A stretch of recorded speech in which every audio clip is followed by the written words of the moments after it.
Hey, welcome back to Inside the Vandals. Now, the Idaho Vandal football team is a part of the Sun Belt Conference, while the rest of the sports are a part of the Big Sky Conference.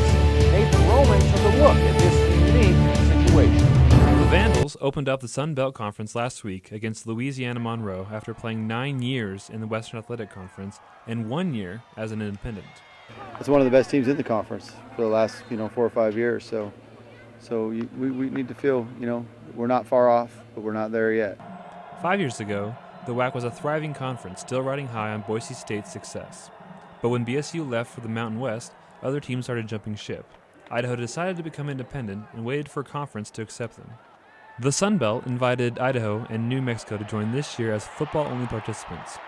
The rest of the Idaho athletic teams joined the Big Sky Conference. Joining the Big Sky makes sense for Idaho. With familiar schools like Eastern Washington University and Idaho State, the Vandals now have potential closer rivals. For Vandal football, however, the Sun Belt is a different story. The closest flight will be their November 8 game at San Diego State, a 3.5-hour flight. But the next closest game will be a 6-hour flight to San Marcos to play Texas State October 4th. What we've been doing is really using it, preparing on the plane. We've been getting a lot of work done on the plane, and our guys have done a good job of it. Traveling is done for at least 1 week, and Coach Petrino is excited about having a home field advantage. I think it's a great advantage. We need to take advantage of it. So, yeah, I'm glad that we're the ones that are staying here this week, so that'll be excellent. With 7 more conference games still to play, Coach was happy with the way the team played against ULM in his very first conference game as a Vandal. So I thought the guys fought, came back twice from down. To have all that happen and still be right there and have a chance to win, is a big step forward. Now we just got to do everything right and win. For Inside the Vandals, I'm Nathan Romans. Hey, thanks, Nathan. And don't forget, this weekend, this Saturday, the home opener in the Dome. And speaking of the Dome here in Moscow, Nick Dimico takes a look at why Moscow, Idaho earns top 10 status as one of the nation's best college towns in this week's Campus Connection.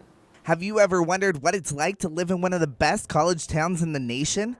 Well, Moscow came in at number 8 on the list of top 10 college towns of 2014. From livability.com, which is a site that explores great places to live across the world. I believe that one of the reasons that we were identified in this livability survey as being a top place to live is that there is a true sense of community.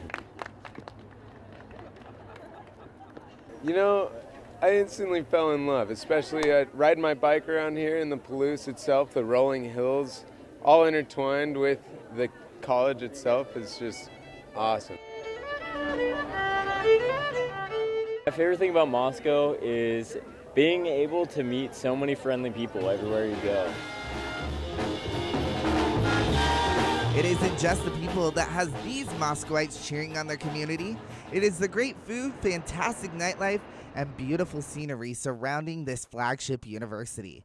Not to mention, Moscow is home to one of the largest farmers markets around the Palouse. Hi. What can I get for you?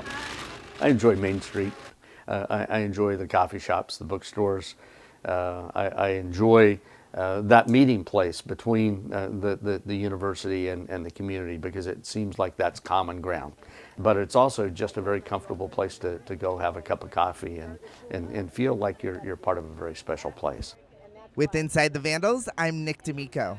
Hey, thanks, Nick. Well, that'll do it for this week's edition of Inside the Idaho Vandals. Make sure to join us next week as we look back on the Vandals' home opener against Western Michigan, and we look ahead to the game against Ohio University, and we'll check in with the Idaho volleyball team as well. I'm Tom Purvis. We'll see you next time.